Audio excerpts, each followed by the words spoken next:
Hello student, welcome to my new video. आज का ये वीडियो आप सभी के लिए बहुत ही ज़्यादा इंपॉर्टेंट है क्योंकि आज के इस वीडियो में हम पढ़ने वाले हैं क्लास 12th हिंदी। हिंदी के हम मोस्ट इम्पॉर्टेंट जो 15 आपके ऑब्जेक्टिव क्वेश्चन है उसको हम आज के इस वीडियो में आपको बताने वाले हैं। फिलहाल मैं आपको बता दूं, ये आपका हिंदी का 4th लेक्चर है और मैंने आपको बताया है कि 25 डे में आपकी पूरी जो हिंदी है उसकी तैयारी हम यहाँ पे कराएंगे। फिलहाल मैं आपको बता दूं कि जो ऑब्जेक्टिव क्वेश्चन है 10 नंबर में आपसे पूछे जाते हैं, ठीक है। तो जो हिंदी काव्य साहित्य है इसमें हमने आपसे कहा था कि 100 इंपॉर्टेंट ऑब्जेक्टिव हम कराएंगे।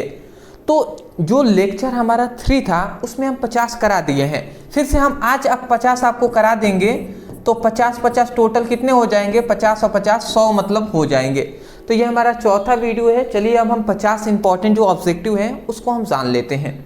हाँ, ये आप बहुत सारे स्टूडेंट हैं जो कंफ्यूज हो रहे थे कि सर ये ऑब्जेक्टिव क्वेश्चन किस बोर्ड एग्जाम के लिए है। तो मैं आपको बता दूं, ये मोस्टली तो यूपी बोर्ड के स्टूडेंटों के लिए है, बट इसे आप बिहार बोर्ड के भी स्टूडेंट हैं वो भी देख सकते हैं क्योंकि सिलेबस मोस्टली जो है ना वो सेम ही है, ठीक है ना। मध्य प्रदेश जो एमपी बोर्ड है वो भी देख सकते हैं, कोई दिक्कत वाली बात नहीं है। फिलहाल मतलब मोस्टली ये यूपी बोर्ड के स्टूडेंटों के लिए है।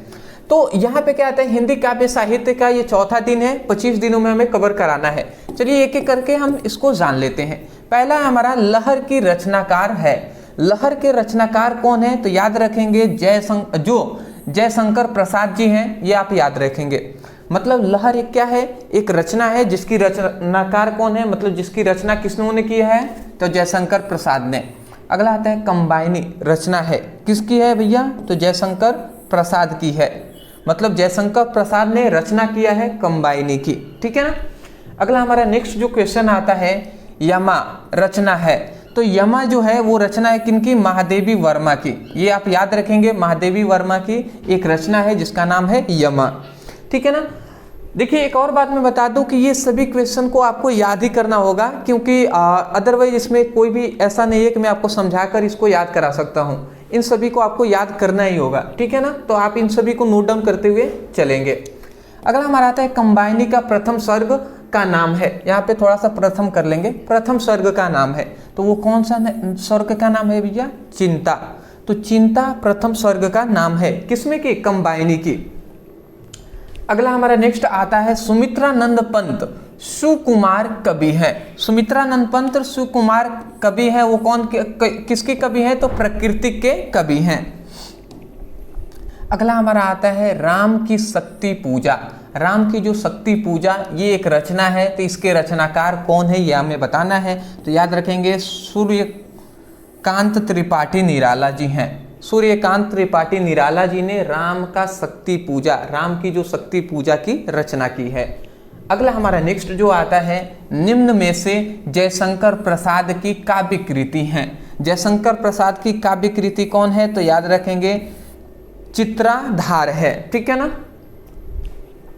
अगला आता है हिमालय। निम्नलिखित में से किस काव्य कृति है, मतलब किसकी काव्य कृति है? तो ये भी याद रखेंगे महादेवी वर्मा की काव्य कृति है। कौन? हिमालय, ठीक है ना, याद रखेंगे। अगला हमारा नेक्स्ट जो आता है, निम्नलिखित में से कौन छायावादी कवि नहीं है? कौन है जो छायावादी कवि नहीं है? तो वो है नागार्जुन, ये छायावादी कवि नहीं है, ठीक है ना। नेक्स्ट हमारा आता है नौका विहार कविता का संबंध किस नदी से है? जो नौका विहार है ये एक कविता है, इसका संबंध किस नदी से है? तो याद रखेंगे गंगा नदी से है, ठीक है ना। तो हमारा ऑप्शन जो ए है वो करेक्ट हो जाएगा। नेक्स्ट जो हमारा क्वेश्चन आता है, आंसू काव्य का प्रथम रस है। यहाँ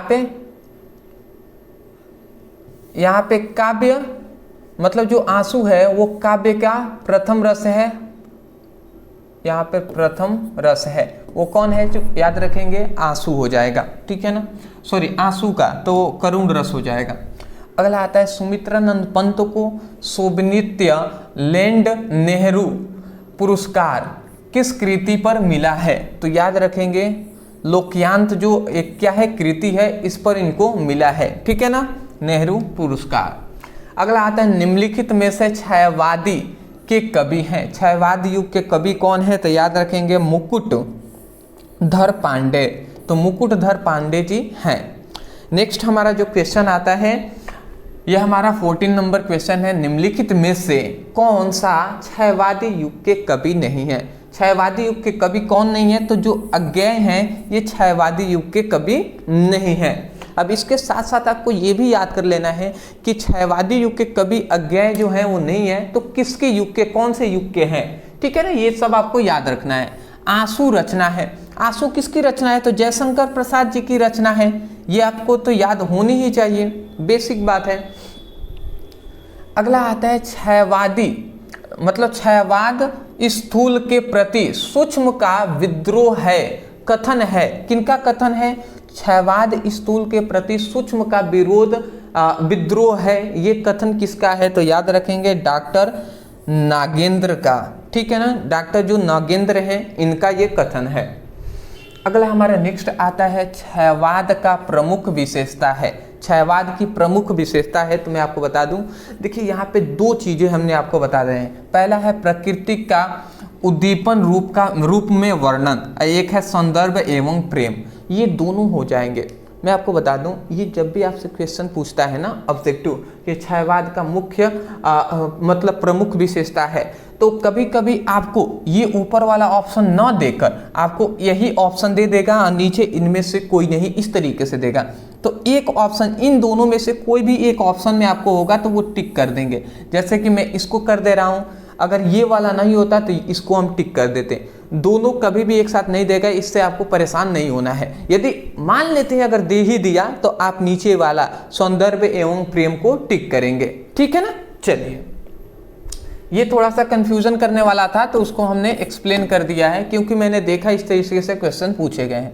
अगला आता है हिंदी काव्य के किस लेखखंड कालखंड, ठीक है ना, हिंदी काव्य के किस कालखंड को स्थूल के प्रति सूक्ष्म का विद्रोह कहा गया है? तो याद रखेंगे क्षयवाद का, ठीक है ना। तो याद रखेंगे किस कालखंड का? तो क्षयवाद जो कालखंड है उसके लिए कहा गया है, ठीक है ना। अगला आता है सुमित्रानंद पंत का काव्य संकलन है, तो काव्य संकलन कौन सा है सुमित्रानंद पंत का? तो वीणा है। नेक्स्ट हमारा जो क्वेश्चन आता है क्षयवाद युग के कृति हैं। क्षयवाद युग के कृति कौन है? तो कंबाइनी है, ये आप याद रखेंगे।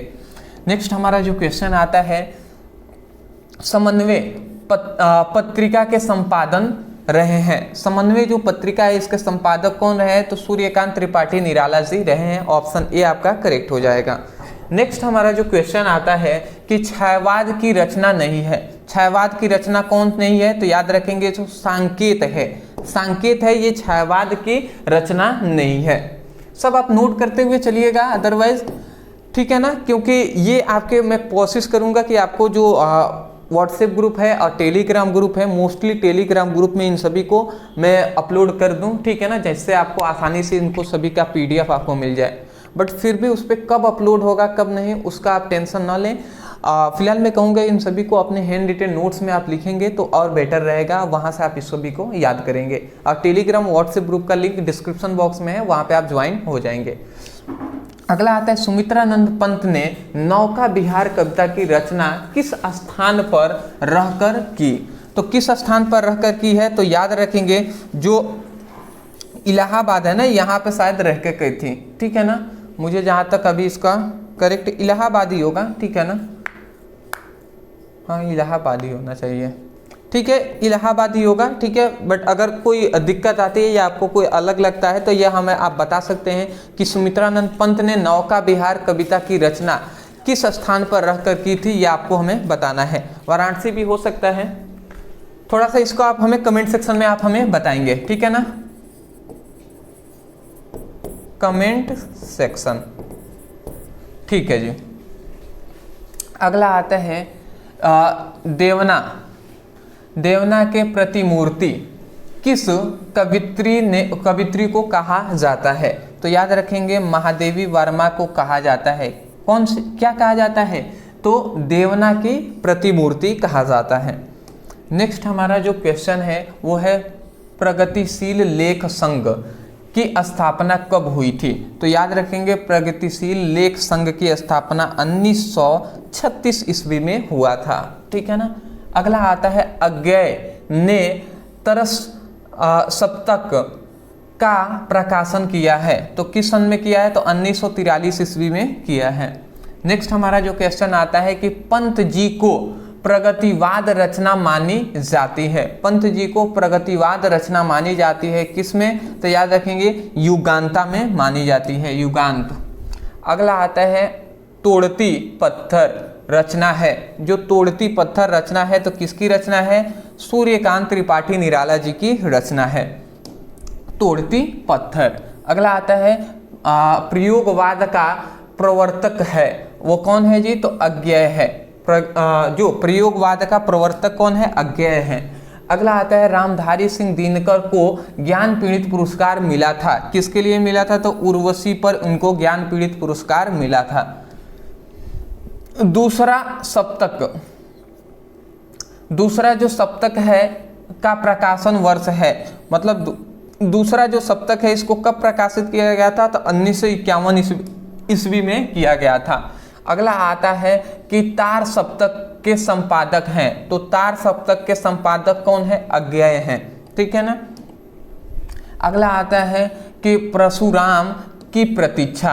परशुराम की प्रतीक्षा जो है काव्य कृति है, किनका है जी? तो रामधारी सिंह दिनकर की है। नेक्स्ट हमारा जो क्वेश्चन आता है अज्ञेय को भारतीय ज्ञान पीड़ित पुरस्कार प्राप्त हुआ। जो अज्ञेय हैं उनको भारतीय ज्ञान पीड़ित पुरस्कार प्राप्त हुआ। तो याद रखेंगे इसका ऑप्शन हो जाएगा कितने नावों में कितनी बार पर, ठीक है। जो अज्ञेय एक क्या है? लेखक हैं, तो इनको ज्ञान पीड़ित पुरस्कार प्राप्त हुआ किसके लिए? तो कितने नावों में कितने बार पर, ये एक क्या है? कृति इस पर प्राप्त हुआ है।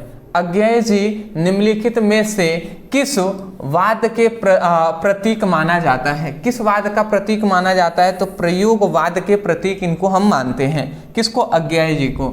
अगला आता है अज्ञेय द्वारा संपादित सप्तकों की संख्या है। तो 4 सप्तकों की संख्या है। अगला हमारा आता है कि आंगन के पार द्वार रचना है। आंगन के पार द्वार रचना है किनकी? अज्ञेय की ही रचना है। ये सभी क्वेश्चन आपके प्रीवियस ईयर बोर्ड एग्जाम में पूछ लिए गए प्रश्न हैं, ये सभी इंपॉर्टेंट है जी, ठीक है ना। अगला हमारा आता है 38 नंबर के कितने नावों में कितनी बार काव्य कृति है? किसका? सचितानंद हरिनंद वात्सल्य अज्ञेय की। याद रखेंगे अज्ञेय अज्ञेय हम कह रहे हैं ना, इनका टोटल नाम यही है जी, सचितानंद हरिनंद वात्स्यायन अज्ञेय, ठीक है ना। तो शॉर्ट फॉर्म में हम अज्ञेय कह देते हैं। अगला हमारा नेक्स्ट आता है हरी घास पर क्षण भर कृति निम्नलिखित में से किसकी है? तो ये भी आप याद रखेंगे अज्ञेय की है। कौन?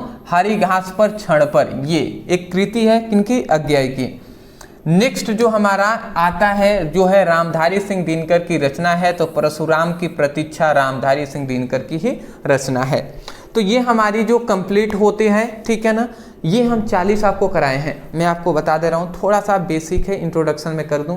मैंने आपको क्या बताया था पिछली आपको क्लासेस में कि 25 डे में आपकी जो कंप्लीट जो हिंदी है उसकी हम कंप्लीट जो हिंदी है उसकी हम तैयारी आपको कराएंगे, ठीक है ना। जिसका ये लेक्चर डे आप 4 है, ठीक है ना। मतलब डे 1, डे 2, डे 3 और डे 4, ये 4 दिनों में हमने ओनली 50-50 ऑब्जेक्टिव कराया है। डे 1 में भी 50 कराया था, डे 2 में भी, डे 3 में भी और डे 4 में 40 हमने कराया है। तो ये हिंदी साहित्य से है और ये हिंदी काव्य साहित्य से है। 100 हिंदी साहित्य से और हिंदी मतलब इतिहास से और हिंदी क्या है? काव्य साहित्य से। ये 90 हमने कराया है। तो ये लगभग 190 हमने क्वेश्चन कराए हैं ना। इसी में से 10 मुझे पूरी विश्वास है कि 10 आपको ऑब्जेक्टिव क्वेश्चन 10 नंबर के पूछे जाते हैं, वो मिल जाएंगे। तो ये अब कोई नहीं कहेगा कि हिंदी में ऑब्जेक्टिव आप करा दीजिए या नहीं कराए हैं, तो भैया हमने करा दिया है। डिस्क्रिप्शन बॉक्स में हिंदी का लिंक है, आप वहाँ पे क्लिक करके डे 1, डे 2, डे 3 और डे 4 की स्टडी आप कर सकते हैं। इसके बाद अब जो भी वीडियो हिंदी पाएगा, अब हम चैप्टर वाइज जो इंपॉर्टेंट गद्यांश है उसको हम चैप्टर वाइज पहले इंपॉर्टेंट जो है उसको सॉल्व कराएंगे, फिर से हम पद्यांश की ओर बढ़ेंगे, फिर से एक एक करके हम इस तरीके से सॉल्व कराएंगे आपको, ठीक है ना। टेंशन नहीं लेना है। हिंदी की भी तैयारी आपको 25 डे में पूरी तरीके से कंप्लीट आपको कराई जाएगी। अब फिजिक्स और केमिस्ट्री का आपको सीरीज चल ही रहा है जिसमें 1 शॉट वीडियो आपको चैप्टर वाइज मिल ही रहे हैं, उसका भी लिंक डिस्क्रिप्शन बॉक्स में मैं दे दूंगा, न्यूमेरिकल का भी लिंक दे दूंगा, व्हाट्सएप ग्रुप टेलीग्राम का लिंक है ही, तो वहाँ से ज्वाइन हो जाएंगे। हाँ, इंस्टा पे हमें फॉलो कर लीजिएगा, वहाँ पे आपको जो भी आवश्यक इंपॉर्टेंट बात है वो आप हमें पूरी तरीके से विस्तार में मैसेज कीजिएगा। अगर रिप्लाई देने लायक होगा, आपका जेन्युइन जो क्या हम कह सकते हैं प्रश्न होगा, तो उसके बारे में मैं बताऊंगा। ठीक है, ऐसे हाय हेलो करने के लिए कोई मतलब बेनिफिट है नहीं उस तरीके से। ठीक है ना, आवश्यक बात है तभी आप मैसेज करें। ठीक है ना, तो मिलते एक नए टॉपिक के साथ एक नए वीडियो में। Thank you so much for watching this video. Thank you.